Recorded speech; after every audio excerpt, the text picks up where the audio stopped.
Hi friends, welcome back to my channel. ఎలా ఉన్నారు మీరంతా? నేనైతే చాలా బాగున్నాను. ఈరోజు సరికొత్త వీడియోతో మరలా మీ ముందుకు వచ్చేసాను. ఈరోజు ఈ వీడియోలో గ్యాస్ స్టవ్ ని ఎలా క్లీన్ చేయాలి, కొంచెం కూడా డస్ట్ లేకుండా గ్యాస్ స్టవ్ దగ్గర నుంచి బర్నర్, గ్యాస్ స్టవ్ మీద ఉండే ప్లేట్స్ ఇవన్నీ కూడా ఎలా క్లీన్ చేయాలి అనే విషయాన్ని ఈ వీడియోలో మీద షేర్ చేస్తున్నా. ఒకవేళ ఈ వీడియో మీకు యూజ్ఫుల్ అనిపిస్తే ఈ వీడియో ఫస్ట్ నుంచి చివరి వరకు మిస్ కాకుండా చూడండి. చూసారు కదండి, స్టవ్ ఫస్ట్ కడక్క ముందే ఏ రకంగా ఉందో. ఫస్ట్ వచ్చేసి బర్నర్ తీసాను, చూసారు కదా. ఇది ఓల్డ్ మోడల్ అండి. సో అదైతే కలర్ అంతే, మనం ఎంత క్లీన్ చేసినా కలర్ అయితే షేడ్ అవ్వదు. కానీ మీకు ప్రతిదీ ప్రాసెస్ చూపించాలి కాబట్టి నేను ప్రతిదీ కూడా చూపిస్తాను. ఇప్పుడైతే ఈ రకంగా గ్యాస్ స్టవ్ కున్న ప్రతి పార్ట్ ని కూడా సెపరేట్ చేసేసి ప్రతిదీ కూడా క్లీన్ చేయాలి. ఫస్ట్ బర్నర్ క్లీన్ చేస్తున్నాను. దీనికోసం నేను ఒక షాంపూని తీసుకున్నాను. మీకు పర్ఫెక్ట్ రిజల్ట్ రావాలి అంటే క్లినిక్ ప్లస్ షాంపూని తీసుకోవాలండి. ప్రెసెంట్ నా దగ్గర క్లినిక్ ప్లస్ షాంపూ అవైలబుల్ గా లేదు, సో అందుకని ఈ షాంపూని అయితే నేను యూజ్ చేశాను. నెక్స్ట్ వచ్చేసి ఈనో ప్యాకెట్, ఇది వచ్చేసి 10 రూపీస్ అండి. ఈ ఈనో ప్యాకెట్ ఒక ఫుల్ ప్యాకెట్ దీంట్లో మనం యాడ్ చేసుకోవాలి. బర్నర్ కనుక మీకు కొత్తది మాడిపోతుంది అని అనిపిస్తే ఈ టిప్ యూజ్ చేయండి. సో నేను ఎంత యూజ్ చేసినా నాకైతే కలర్ షేడ్ అవ్వదు, ఎందుకంటే నాది ఉండడమే ఆ కలర్ లో ఉంది. సో అందుకని కలర్ షేడ్ అవ్వలేదు. కానీ మీరు గనక ఈ టిప్స్ తో యూజ్ చేస్తే మీకు రిజల్ట్ అనేది చాలా బాగుంటది. ఇప్పుడు దీంట్లో 1 table spoon baking soda, half lemon కూడా నేను దీంట్లో యాడ్ చేసుకున్నా. ఇప్పుడు హాట్ వాటర్ తీసుకోవాలండి. బర్నర్ మునిగేంత వరకు హాట్ వాటర్ మనం యాడ్ చేసుకోవాలి. ఇలా యాడ్ చేసుకుని ప్రక్కన పెట్టేసుకోవాలండి. ఇలా మీరు ఎంతసేపు ఆ వాటర్ లో ఆ బర్నర్స్ అలా ఉంచేస్తే మీకు రిజల్ట్ అనేది అంత బాగా వస్తుంది. మీకు కుదిరితే ఓవర్ నైట్ అంటే రాత్రి అంతా కూడా మీరు అలా ఉంచేసుకోవచ్చు. ఒకవేళ మీకు అంత టైం లేకపోతే కనీసం 1 అవర్ లేదంటే హాఫ్ అన్ అవర్ అయినా ఉంచుకోవాలి. ఇప్పుడు వచ్చేసి స్టవ్ మీద ఉన్న ప్లేట్స్ ఇవన్నీ ఉన్నాయి కదండి, వాటిని నేను ఇలా ఒక చిన్న టబ్బని తీసుకుని దాంట్లో క్లీన్ చేస్తున్నాను. సో ప్రాసెస్ మొత్తం మీకు ఇలా క్లియర్ గా చూపించాలి కాబట్టి ఇలా చేస్తున్నాను. ఒకవేళ మీరు కావాలి అనుకుంటే ఇప్పుడు దీంట్లో సేమ్ ఇందాక లాగానే ఒక షాంపూ, క్లినిక్ ప్లస్ అని మరీ ఎందుకు చెప్తున్నానంటే అది ఇలా క్లీనింగ్ ప్రాసెస్ కి పర్ఫెక్ట్ గా సూట్ అవుతుందండి. సో అందుకని క్లినిక్ ప్లస్ షాంపూని ఒక ప్యాకెట్ ని దీంట్లో మీరు యాడ్ చేసుకోవాలి. తర్వాత మీ ఇంట్లో వాడే సర్ఫ్ ఉంటది కదండి, ఏ సర్ఫ్ అయినా పర్లేదు. 1 టేబుల్ స్పూన్ వరకు సర్ఫ్ ని మీరు యాడ్ చేసుకోవాలి. ఈ విధంగా దీంట్లో 1 టేబుల్ స్పూన్ వరకు బేకింగ్ సోడా మునిగేటట్టుగా మనం వాటర్ ని యాడ్ చేసుకోవాలి. ఇప్పుడు ఇవి నాంతా ఉంటాయి. నెక్స్ట్ వచ్చేసి మనం స్టవ్ ని క్లీన్ చేసే ప్రాసెస్ లోకి వెళ్ళిపోదాం. ఇప్పుడు స్టవ్ ప్రక్కన పెట్టి నెక్స్ట్ వచ్చేసి లైటర్ ఉంటది కదండి, లైటర్ ని క్లీన్ చేయాలి. చాలా మంది లైటర్ ని క్లీన్ చేయడానికి ఏవేవో ప్రాసెస్ యూజ్ చేస్తారు.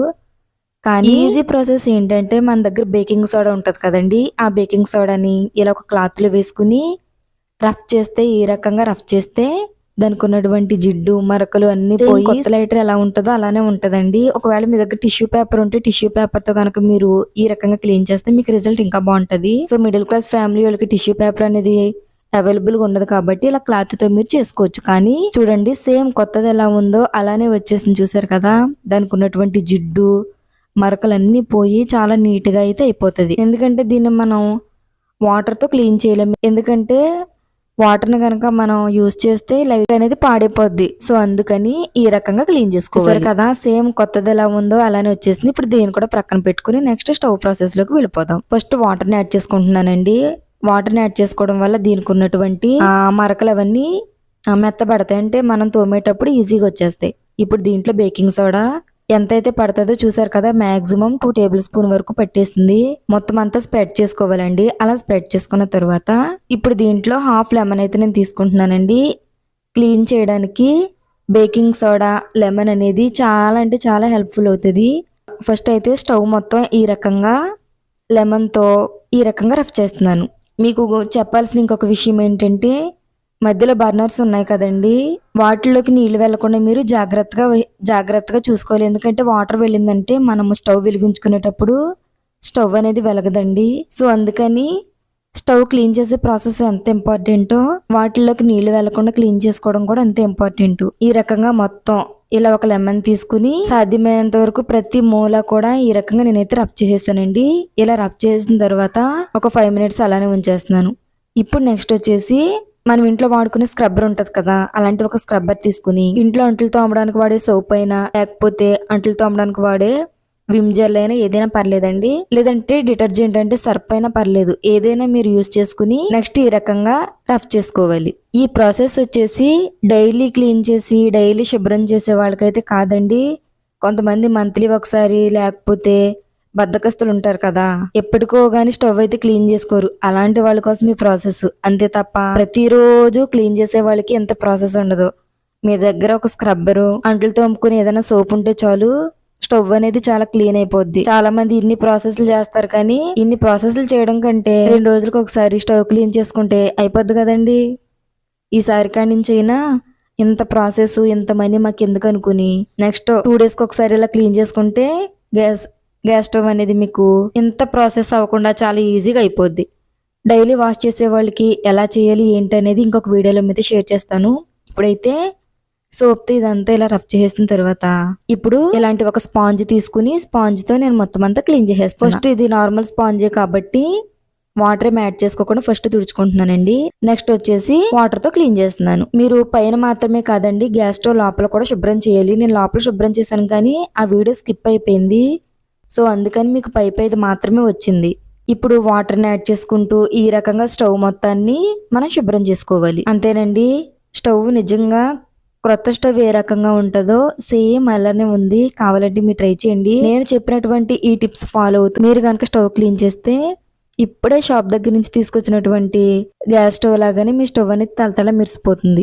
ఇప్పుడు స్టవ్ పైన, స్టవ్ కింద, తర్వాత చుట్టూ బ్యాక్ సైడ్ టైల్స్ ఇవన్నీ కూడా మనం క్లీన్ చేసుకోవాలండి. సో వాటిని కూడా వేరొక వీడియోలో మీతో షేర్ చేద్దామని ఓన్లీ గ్యాస్ ని క్లీన్ చేయడం మాత్రమే ఈ వీడియోలో మీతో షేర్ చేస్తున్నాను. ఇప్పుడు ఒక పొడి క్లాత్ ని తీసుకుని గ్యాస్ స్టవ్ మొత్తం ఈ రకంగా క్లీన్ చేసుకోవాలండి. ఇప్పుడు వచ్చేసి మనం ముందుగానే నానబెట్టుకున్నాం కదండి, ఆ ప్లేట్స్ ఇవన్నీ క్లీన్ చేసుకుందాం.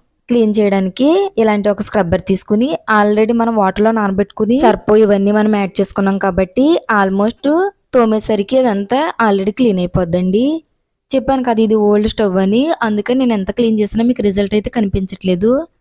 నేను చెప్పే టిప్స్ ఫాలో అవుతూ ఈ రకంగా క్లీన్ చేస్తే ఎలాంటి మురికితో ఉన్నటువంటి స్టవ్ అయినా ఇలాంటి ప్లేట్స్ అయినా మీకు చాలా ఈజీగా క్లీన్ అయిపోతాయి. నెక్స్ట్ వచ్చేసి ఈ బటన్స్ ఉన్నాయి కదా, వీటిని కూడా నేను ఈ రకంగా శుభ్రం చేసేస్తున్నా. ఇలాంటి ఒక బ్రష్ తీసుకుని వీటిని కూడా నేను ఈ రకంగా క్లీన్ చేసేస్తున్నానండి.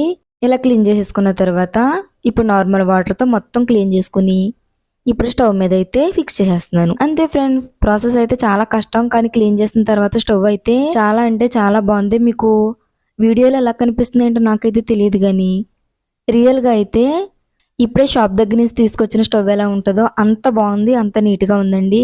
ఇప్పుడు ఇవన్నీ ఫిక్స్ చేసేసిన తర్వాత నెక్స్ట్ ఫైనల్గా వచ్చేసి బర్నర్స్ ఉన్నాయి.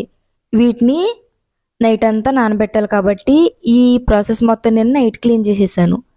సో ఇదంతా నైట్ క్లీన్ చేసేసి మార్నింగ్ అయితే వచ్చేద్దాం. మార్నింగ్ వచ్చి బర్నర్స్ ఎలా ఉన్నాయి, అవి శుభ్రంగా అయినాయా లేదా చూసేద్దాం. చూసారు కదా స్టవ్ అయితే ఎంత బాగుందో. అంటే నైట్ స్టవ్ క్లీన్ చేస్తే ఈ బర్నర్స్ అనేవి ఓవరాల్ నైట్ అంతా పెట్టుకుని మార్నింగ్ మీరు ఫిక్స్ చేసుకోవడానికి మీకు బాగుంటుందని చెప్పేసి నైట్ ప్రాసెస్ అంతా చేసి మార్నింగ్ అయితే బర్నర్స్ ని క్లీన్ చేస్తున్నా. చూసారు కదా మార్నింగ్ అయిపోయింది. ఇప్పుడు వచ్చేసి బర్నర్స్ అయితే క్లీన్ చేసేద్దాం. చూసారు కదా నైట్ అంతా ఆ వాటర్లో అలానే ఉంచి మార్నింగ్ తీసినా మీకు ఎలా అనిపిస్తుంది, అలానే ఉంది కదా. ఇప్పుడు దీన్ని క్లీన్ చేయడానికి మనం వాడే డిటర్జెంట్, దాంతో పాటుగా కొద్దిగా బేకింగ్ సోడా, ఇలా హాఫ్ లెమన్, కొద్దిగా చింతపండు ఇవన్నీ తీసుకుని నేను ఈ రకంగా క్లీన్ చేస్తున్నానండి. చింతపండు అనేది కలర్ని మార్చడానికి చాలా హెల్ప్ఫుల్ అవుతుంది. మీకు కావాలంటే ఇత్తడి బిందులు ఉంటాయి కదా, అలాంటివన్నిటిని క్లీన్ చేయడానికి నిమ్మకాయ, అదేవిధంగా చింతపండు చాలా హెల్ప్ఫుల్ అవుతాయి. అందుకని దీన్ని క్లీన్ చేయడానికి నేనైతే యూజ్ చేశాను. ఈ రకంగా బ్రష్తో ఇలా క్లీన్ చేసుకుంటూ కొద్దిగా డిటర్జెంట్, బేకింగ్ సోడా ఈ రెండు కూడా యాడ్ చేసుకుంటూ ఈ రకంగా వీటిని అయితే క్లీన్ చేసుకోవాలి. మీకు రిజల్ట్ అయితే కనిపించట్లేదు, కానీ మీరు కనుక కొత్త స్టవ్ను కనుక యూజ్ చేస్తూ ఇలా కనుక క్లీన్ చేస్తే మీకు రిజల్ట్ అనేది చాలా బాగుంటుంది. అంతే ఫ్రెండ్స్, ఇప్పుడు వచ్చేసి ఫిక్స్ చేసేస్తున్నా. ఇప్పటి వరకు చేసిన ప్రాసెస్ ఒక ఎత్తు అయితే ఇప్పుడు చేసేది ఇంకొకటండి. ఏంటంటే ఎంత ప్రాసెస్ చేసిన తర్వాత మనకు స్టవ్ అనేది నీట్గా వెలగాలి. అలా వెలిగితేనే మనం చేసిన ప్రాసెస్ పర్ఫెక్ట్గా వచ్చినట్టు. సో నేను చేసింది అయితే పర్ఫెక్ట్గా వచ్చింది. చూసారు కదా వాటర్ ఏమీ లోపలికి వెళ్ళలేదు. అంతే ఫ్రెండ్స్, గ్యాస్ క్లీనింగ్ ప్రాసెస్ వచ్చేసి దీంట్లో మీ అందరికి ఉపయోగపడే చిన్న టిప్స్ని ఇప్పుడు నేనైతే షేర్ చేస్తున్నా. ఫస్ట్ స్టవ్ క్లీన్ చేసే ముందు మనం బర్నర్స్ ఉంటాయి కదండి, దాంట్లోకి వాటర్ వెళ్ళకుండా ఏదైనా క్లాత్ని అడ్డుగా పెట్టుకోవాలి. సో నేనైతే నాకు ఆల్రెడీ తెలుసు కాబట్టి వాటర్ ఇందులోకి వెళ్ళకుండా నేనైతే కేర్ఫుల్గానే ఉన్నాను. సో మీరు కొత్త అయితే మనం వాటర్ని కడిగేటప్పుడు లేదంటే వాటర్ జిమ్మేటప్పుడు వాటర్ అందులోకి వెళ్ళిపోద్ది. సో అందుకని ఏదైనా క్లాత్ని లేదంటే ఏదైనా బౌల్ని మీరు అడ్డుగా పెట్టుకోవాలి. నెక్స్ట్ వచ్చేసి ఈ ప్రాసెస్ ఇన్ని ఇంగ్రీడియంట్స్ వాడి ఇంత చేయడం మిడిల్ క్లాస్ ఫ్యామిలీ మాకు చాలా కష్టంగా ఉంది అని అనిపిస్తే ఒక్కసారి మాత్రం ఇలా చేయండి. నెక్స్ట్ టైం నుంచి మీ గ్యాస్ స్టవ్ అనేది చాలా క్లీన్గా అయిపోద్ది. కాబట్టి 2 డేస్కి ఒకసారి మీ ఇంటి దగ్గర అంట్లు తోముకునే సోప్ ఉంటుంది కదా, దాంతో 2 డేస్కి ఒకసారి ఇలా క్లీన్ చేసుకుంటే చాలండి. ఇన్ని ఇంగ్రీడియంట్స్ అయితే మీరు వాడాల్సిన అవసరం లేదు. అంతే ఫ్రెండ్స్, ఈ వీడియో మీకు నచ్చితే లైక్ చేయండి, షేర్ చేయండి. తప్పకుండా మన ఛానల్ కూడా సబ్స్క్రైబ్ చేసుకోండి. అలాగే మన ఛానల్ కూడా ఫాలో అవుతుండండి. Thanks for watching this video. Bye friends.